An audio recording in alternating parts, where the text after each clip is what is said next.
मैं किसी प्रकार के अपराध में न कभी संलग्न रहा हूं और न मेरी कभी भी विचारधारा रही है आपराधिक।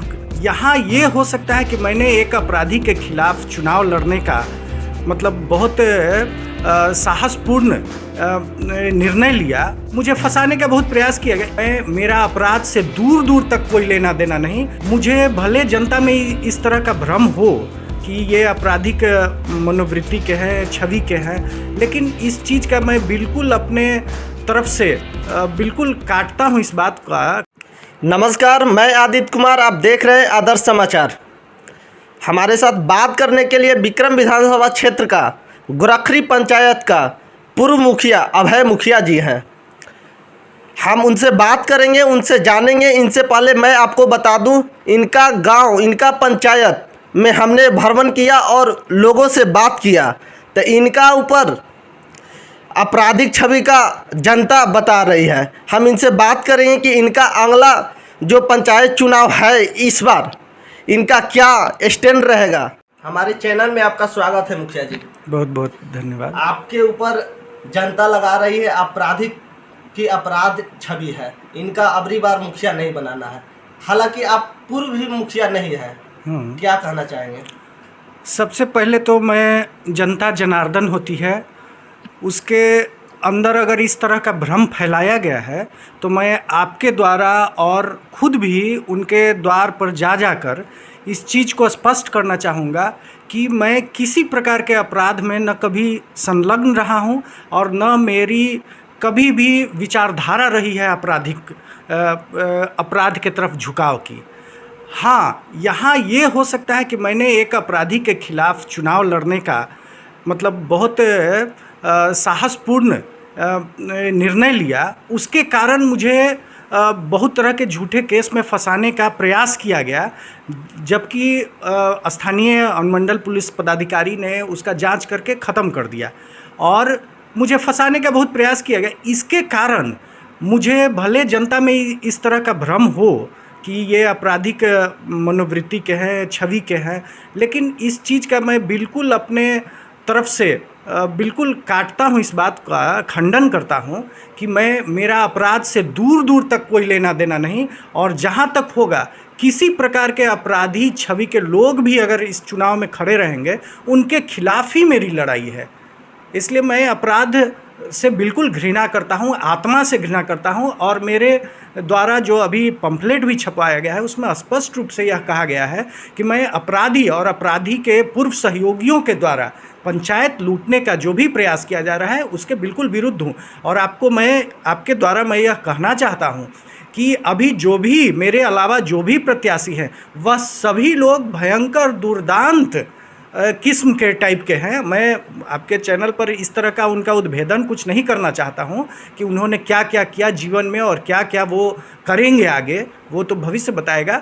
और इसीलिए मैं आपके द्वारा यही कहना चाहता हूं कि मेरे बारे में लोगों के अंदर जो भी शंका है, जो भी संदेह है, वो बिल्कुल हटा दें। मुझसे बड़ा सच्चा सेवक मिलना मुश्किल है। आपका मुद्दा क्या रहेगा चुनाव में? मेरा चुनाव में यही स्पष्ट मुद्दा है कि आज लोगों को वृद्धा पेंशन नहीं मिल पा रहा है, जो उचित व्यक्ति हैं उनको न्याय नहीं मिल पा रहा है, उनके विकास का कार्य बिल्कुल ठप पड़ गया है इस पंचायत में। मैं जब मेरी पत्नी जो 1 साल ही रही उसके बाद उनका मतलब यथी हो गया, दुर्घटना बस उनका हत्या कर दिया गया था, उस समय भी मैंने इस पंचायत में पहली बार मैंने ढलैया सड़क और गली दिखाया और मेरे द्वारा सैकड़ों हजारों फीट गली और सड़कों का ढलैया किया गया, पहला बार। इसके पहले कोई दावा करके बता देवे कि कोई ढलैया इस पंचायत में नहीं हुआ था। अंधरा चौकी हो और शर्मा भत्सारा में पहला बार सीवरेज सहित और मतलब गली के नीचे सीवरेज वाला पाइप बिछा के कि नाली का भी न, चूँकि कम जगह था, और वैसा व्यवस्था मैंने किया जो नगर पंचायत में भी नहीं होता है, वैसा मैंने किया। अंधरा चौकी में मैंने पूरा ढलैया 2-2 सड़क किया, और फिर मिल्की में भी और मैंने गांव में भी, सब जगह बहुत बढ़िया से विकास का मैंने कार्य किया है। ऐसे तो इस पंचायत में, गोरखरी पंचायत में बहुत मुखिया प्रत्याशी अभी उतरने वाले हैं। जी जी, आपको भी मालूम होगा। हाँ। आपका किस मुद्दा पे आपको जनता चुनेगी? मुझे जनता इस मुद्दे पर माने वोट देवे मुझे इस मुद्दे पर चुने कि मैं उनका ईमानदारी पूर्वक और विकास का हर कार्य करूंगा। और सब लोग कहते हैं कि ईमानदारी पूर्वक करेंगे, जी लेकिन जी, करते नहीं। लेकिन इसके पहले का उदाहरण है कि मैंने सैकड़ों लोगों को इंदिरा आवास दिया। इसके पहले किसी को इंदिरा आवास मिलता था लेकिन उसका आवास नहीं बनता था। पैसा लेकिन लेकर। हाँ, पैसा लेकर भी आवास नहीं मिलता था, उसका पैसा छीन लिया जाता था। बैंक में जाते तो वहाँ छीन लिया जाता था। लेकिन मेरे परिवार के जो मेरी माँ और मेरी पत्नी बनी, उसी कार्यकाल में पहली बार लोगों का इंदिरा आवास बन के ढांचा बनकर तैयार हुआ। उसके पहले मिलता तो था लोगों को, लेकिन आवास नहीं बनता था। नाला नाली कुछ नहीं था, रोड का ढलैया कुछ नहीं था। वो सब मैंने मतलब शुरुआत किया। और जहाँ तक बहुत परेशानियों के बावजूद मेरा कार्यकाल बहुत परेशानियों से घिरा हुआ रहा, लेकिन फिर भी मैंने विकास का उचित कार्य किया। और वही मेरा बेस है कि, और दूसरे है कि आप एक शिक्षित को चुनिए, आप एक सुलझे हुए व्यक्तित्व को चुनिए, यह भी आपको काम देगा। हर जगह मैं अच्छे लोगों के बीच में बैठता हूँ। अच्छे लोगों के लिए राजनीति मेरा सेवा का मतलब माध्यम है। ऐसा नहीं कि राजनीति से मैं अपना कोई विकास करना चाहता हूँ। मेरे यहाँ मेरे परिवार में 4 आदमी मुखिया बना है। मेरे पिताजी ने ऐसा काम किया था, उसी के बदौलत हमें लोगों ने चुना। कि मेरे पिताजी ने पहला एक हरिजन का टोला था जो करीब 1 किलोमीटर तक पूरे चारों तरफ से बधार था। वहाँ पे लोगों से लड़ के संघर्ष करके उनको सड़क बना के देने का पहला उन्होंने प्रयास किया था। वो अंधरा चौकी का पासवान टोला है, सरवा बत्सारा का हरिजन टोला बोलते हैं उसको, जो अंधरा चौकी के खेत में से उन लोगों के हाथ पैर जोड़ कर उन्होंने रोड बनवाया। आज भी जाइएगा आप तो वो लोग याद करते हैं। और उस टोला का गली गली मैंने ढलैया करवाया था अपने कार्यकाल में, अपनी माताजी के कार्यकाल में। वहाँ पर हमने बात किया जी जी जी। वहाँ से बोले कि वे मुखिया जी तो थे, निमन थे, लेकिन उनको अबरी बार नहीं चुन कर भेजना है। हाँ देखिए, पटना चले जाते हैं। जी जी, हाँ ये बात ठीक है कि मैंने लड़ाई के काल में, चूँकि ये बहुत तरह का जो अपराधी छवि के मुखिया से मैंने चुनाव लड़ के उसको हराया था, तो उसके बाद बहुत तरह का घटनाक्रम ऐसा सामने आया कि उसमें हमको गोरखरी में भी रह के बहुत सचेत रहना पड़ता था और पटना में भी रहना पड़ता था। चूँकि पटना में मेरे बच्चे रहते थे तो 1-2 दिन के लिए मैं जाता था।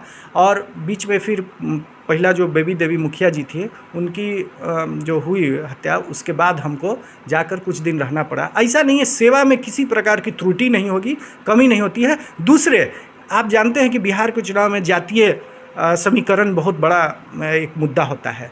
तो वो आप जिस टोला का बता रहे हैं, पासवान टोला है।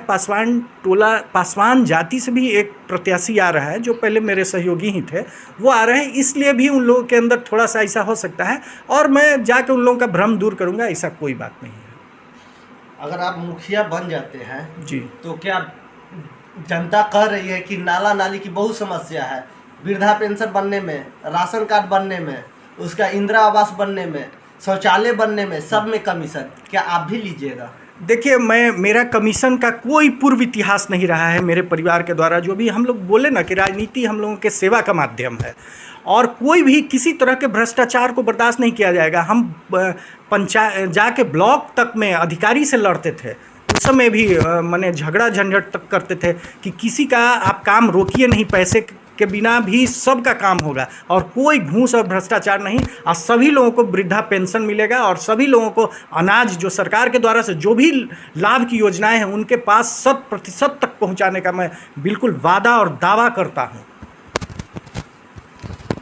नाला नाली की तो समस्या आपका भी गांव में है, क्या इसके लिए आवाज़ आप नहीं उठाते हैं? देखिए, नाला नाली का मैं पहला ऐसा शख्स हूँ कि मैंने यहीं से वीडियो बनाते हुए, जो मेन सड़क पे रोड जाम था, रोड पे पानी भरा हुआ था, उसका वीडियो बनाते हुए मैंने वहाँ तक ले जाने का काम किया। और बार बार इस चीज़ को मुखरता से मैं उठाता हूँ कि जितने जनप्रतिनिधि हैं, सांसद हों, विधायक जी हों या जो भी हों, उन लोगों के द्वारा जो फंड दिया गया, विकास का जो भी फंड दिया गया, वो कैसे नहीं धरातल पर उतर पा रहा है। क्यों यहाँ विकास नहीं हो रहा है? सड़क और गली नली का इतना दुर्दशा क्यों है? आप कहते हैं अपने चुनाव में कि करोड़ों रुपया हमने आपके पंचायत में झोंक दिया, तो वह दिखाई क्यों नहीं दे रहा है? आज मैं 10 साल पहले जो मैंने सड़क बनाया ढलैया का, उसी सड़क को अभी जर्जर अवस्था में है, उसी पर हम चलने को बाध्य क्यों हैं? तो पैसा नहीं आया होगा, फंड नहीं आया होगा। जी नहीं, विकास के लिए काफ़ी फंड दिया जा रहा है। मैं सरकार को धन्यवाद करता हूं कि सरकार ने इतना ज़्यादा पंचायत पर ध्यान दिया है पिछले 10 सालों में कि फंड को 10 गुना बढ़ा दिया है। इसीलिए विकास के गंगा बह रहा है। हाँ, बिल्कुल, विकास की गंगा को यहाँ भ्रष्टाचार की नाली ने लील लिया है। ये अब बात आप मान के चलिए कि यहाँ लोग, आपको बता रहे हैं, हम भी मुखिया रहे हैं, हमने देखा है किस तरह की कार्यप्रणाली से यहाँ काम होता है कि लोग 50% से भी कम में काम कर देते हैं और बाकी बिल्कुल उन लोगों का बंटवारा हो जाता है, उन लोग मुनाफा खा जाते हैं। इस तरह के आप भी तो बनिएगा तो यही कीजिएगा। देखिए, यही चीज़ है। आज इस बात को आप जो बता रहे हैं वो सारे प्रतिनिधियों पर एक आरोप की तरह है, एक धब्बा की तरह है कि लोग संदेह करता है, लेकिन हम सभी इन्हीं लोगों में से एक चेहरा को चुनना होगा और मात्र हमारे पास एक अगर पूंजी है, एक अस्त्र है, तो वो विश्वास है।